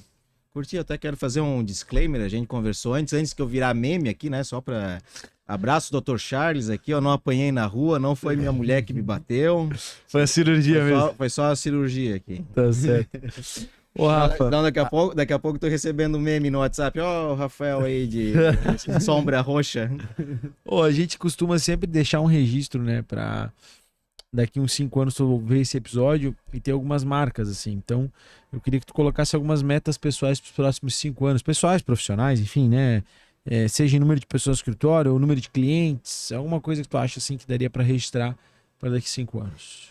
Cara, eu vou te dizer que, assim, ó, a questão de definir uma meta com base em números hoje, para um escritório de advocacia e juntando toda essa situação de revolução da inteligência artificial, vou te dizer que qualquer número que eu te falar aqui, ele pode estar superestimado ou subestimado. Uma loucura, né? Né? Então, se hoje eu falasse assim, eu quero ter 1000% mais clientes, ou quero ter 500% mais faturamento, cara, é possível. É possível, tá aí, tá tudo Mas deixa um mão, número só sabe? pra gente deixar daqui 5 anos tu olhar e dizer, pá. Cara, eu vou te dizer que eu acho que daqui a 5 anos é capaz de eu não estar mais advogando. É isso? Eu não sei, cara, porque assim, ó, gosto de advogar, eu acho super interessante, mas com essa onda de tecnologia, de inteligência artificial aplicada aos negócios, esse mundo de oportunidades que está surgindo, cara, hoje eu já acho que eu conseguiria ter um faturamento maior no segmento de soluções para inteligência artificial daqui a 5 anos, não digo hoje, mas daqui a 5 anos, Do que na própria advocacia. do que na própria advocacia. Eu ajudando outros advogados. Alguma meta pessoal pra deixar? Cara, meta pessoal para 5 anos, a gente tem que ser ousado, né?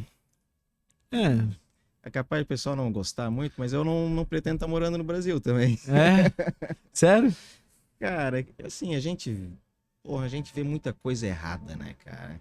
E cada vez mais a gente tem a dificuldade para encontrar a luz no fim do túnel. Mas tu te imagina morando fora? Eu me imagino morando fora, cara. Estados Unidos ou Europa? Estados Unidos, com certeza. Cara, e eu agora fui pra lá. Assim, cara, eu tenho filho pequeno, sabe? Pequeno. À vontade Hoje né, já tá com 14 anos, cara. Quando ele foi concebido, cara, já foi, eu e a mãe dele, a gente pensava isso, pô, vamos botar mais um no mundo do jeito que tá e coisa e tal, mas tomamos coragem, botamos no mundo, criamos, damos educação e tudo mais, mas, bicho, tá cada vez mais difícil viver aqui do jeito que tá. Então, se continuar nessa tocada, cara, eu não sei se eu quero continuar morando aqui.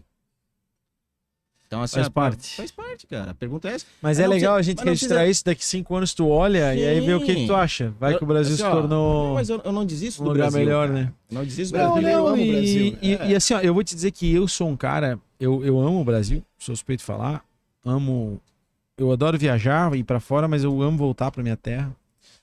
Amo a minha cidade mais de qualquer coisa. Acho que Blumenau, assim, E eu não falo isso da boca pra fora, cara. Não precisa agradar ninguém. Foda-se, já fui político, não sou mais porra nenhuma.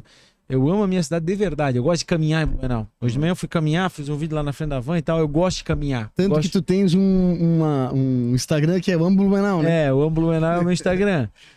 E até mesmo eu que tenho esse perfil, já cogitei. Pensei assim, pô, cara, o que nós estamos fazendo aqui, né, cara? Então, assim, se já passou na minha cabeça, eu penso assim, cara, eu que sou um cara que ama essa terra e tal, e se já passou na minha cabeça, velho, é porque tem muita gente pensando. É que chega uma hora que cansa, cara, É. a gente nadar contra a maré. É. Acho que é isso daí. Mas sabe? assim, apesar disso, né, Mas gente... também tem um outro oposto, diametralmente oposto. Se a minha mulher tivesse eu aqui, não... ela ia falar assim, não, em 5 anos tu tá em Eu Brasília, vou te dizer cara, tu vai ser deputado. eu vou te dizer isso. Eu vou dizer que eu não considero... Eu já passou pela minha cabeça, morar fora, mas eu não considero isso aí, não. Eu acredito tanto no que a gente tá fazendo aqui, porque assim, ó, e aí vou me alongar isso mais rapidinho. Um farol também para melhoria. Geral, a gente cara. tem um viés aqui de aproximação de empresários diante de um propósito de comunicação, né? De falar e de dar voz ao empresário. Nossa grande missão, na verdade, sempre foi essa. Dar voz ao empresário, contar as histórias do empresário. Trazer o empresário para o palco, fazer com que ele seja a voz a ser ouvida. Em substituição ao colunista, ao jornalista, né, e tal, a gente ter o empresário enquanto comunicador. E isso está acontecendo, né? Tava ali com o seu Jean Zadrozen há um mês atrás, num evento ali, e ele falou no palco lá, né? Tipo, a vida inteira eu fui... Não deu uma palhinha? Não. Música? Não, ele é um homem de palco nos bastidores, né? Engraçado, da vida dele, pessoal, ele é um homem de palco, mas na vida profissional ele sempre foi low profile, né? Sim. Ele levantou assim, ele foi no palco e falou, tem até uma coluna que eu fiz sobre isso, ele falou, na minha vida inteira eu fui low profile, hoje percebo que não posso mais ser. Então eu percebo o empresário nesse movimento aristocrático de posicionamento, de liderança, de se colocar à frente do negócio. Esse termo aristocracia, ele é visto por muitos como algo ruim. E na verdade não. Né? E aí é um pouco elitista, até no podcast que eu fiz com o Ítalo, a gente fala sobre isso, do elitismo, e é isso que a gente precisa, de um viés aristocrático na comunidade empreendedora, que é uma comunidade essencialmente burguesa, que financia um exército para se proteger e não que vai à frente do exército para defender o seu povo. Então, essa mudança de mentalidade que a gente precisa. Né? E agora é óbvio que assim, o cara vai lá, mas vai mudar o empresário, não vai mudar. Muda na medida em que ele vira um exemplo para os seus liderados. Porque um empresário, por exemplo, assim, quando tu vê um Luciano Hang, por exemplo, que é um cara que hoje citamos ele aqui já algumas vezes, ele é um cara que tá à frente do negócio, que dá a cara a tapa. Tu vê que o profissional... E isso é nítido, cara. Tu vai numa van... Óbvio, não vamos generalizar. Tem lá um ou outro que não é um ótimo funcionário. Mas, cara, eu nunca... É raro tu ser mal atendido numa van. O colaborador dele leva ao pé da letra aquela cultura do serviço, do acreditar. Por quê? Porque vê o próprio chefe, o próprio líder, o próprio proprietário lá, ele à frente do negócio, dando a cara a tapa, fazendo acontecer, sabe? E existem... É isso que a gente precisa. E existem estruturas que necessariamente elas precisam ser hierarquizadas. Pô, daqui 5 anos eu vou ver esse episódio de certeza. Porque assim, ó, por exemplo, tu não tem um exército só de general. Não. É general, comandante, e cara, todo ele é importante dentro da empresa. Assim, porra, às vezes o pessoal fala, que o brasileiro é empreendedor. Cara, é empreendedor, mas a gente tem que valorizar a pessoa também que não quer ser empreendedora, eu falo sobre a mentalidade, dela. Rafa. Mas eu digo, essa mentalidade também de entender que todas as peças da engrenagem são importantes, porque senão às vezes tu tem colaboradores que não estão satisfeitos, que eles já estão pensando só em empreender, não, porque todo mundo bota pressão. Cara, tua função ali é super importante, faz o teu melhor, tu vai crescer dentro da empresa. A gente fala de intraempreendedorismo, né? Tu vai crescer na empresa. Mas é aí que eu falo sobre a mentalidade empreendedora, que é tu fazer com que as pessoas tomem a iniciativa. Sim, tu não tem que ser empreendedor forte, pode ser empreendedor no teu negócio. Empreender assim, se a gente buscar uma etimologia histórica, assim, lá no fundo, é tipo assim, é tomar a vida pelas próprias mãos, né? Fazer acontecer pelas próprias mãos. E aí é isso, né? Parar com essa visão... É foda, a gente tá com uma vaga aí querendo contratar, aí o cara vem lá, mas tem vale transporte, mas quem vai fazer, meu horário, tá ligado? Tipo, as regrinhas para ficar confortável, para ganhar o salário final do mês e não entregar aquilo que se precisa, né? O pessoal tá mais preocupado no valor da contratação do que eles estão se comprometendo a entregar. Eles querem Muitos emprego, não medianos. trabalho, né? Querem emprego, não trabalho. Muito mediano. Bora, Rafa, fechou. antes de a gente finalizar, João, Ah, tá bom. eu queria que tu passasse o contato de alguém que tu que é interessante pra ti como um empreendedor, Pô, isso é que vai novidade pra mim. contar a história dele. E seria importante pra gente tu fazer essa indicação, né? Pra gente, quem sabe, chamar esse empresário pra sentar aqui e contar a história Cara, dele tem também. É cliente meu, sou meio suspeito pra dizer, mas tem uma pessoa aqui em Blumenau que eu acho, assim, muito bonita a história de vida dele, cara. Legal. Um cara que começou simples, depois virou representante comercial, teve uma indústria de iluminação, hoje é um grande importador de iluminação, Quem que que é é? a Starlux, é o Emílio Rogério Conrad. Já tá legal, indicado. Até pertinho aqui. Só tá? passar pra Fernando o contato. Tem uma história bonita de vida, tá? Legal. Então, Fechou, a indicação obrigado aceita. pela indicação. Top. Tamo junto, irmão. Parabéns pela história. Rafa, obrigado. Felipe, eu prazer te gostei disso aí, conhecer, hein? tá? De onde veio essa ideia? Agora? Ah, não. Ou já tava Já- programado? Eu vi isso no Felipe é fera. brilhou nos Estados Unidos. Tá aí até agora, cara. Se inscreve no canal, ativa o sininho, compartilha esse vídeo, história massa aí do Rafa. Depois eu mando lá nos créditos, botar o arroba aqui, essas É, coisas, ó, uma propaganda de Rafa Fauser. LinkedIn. Segue a gente aí, são mais de 300 episódios já. Acho que chegamos a 300 ou Chegamos. estamos Com perto de certeza. 300. No empreendenews.com.br você encontra muito conteúdo para desenvolvimento pessoal e profissional. Eu sou o JP Tamotudo. E eu, sou o Felipe Foi Rangel. mais um Empreender Secret. Obrigado por estar até aqui. Manda Valeu. sua mensagem, Falou, seu deixa um comentário. comentário aí. Valeu, Abraço. abraço.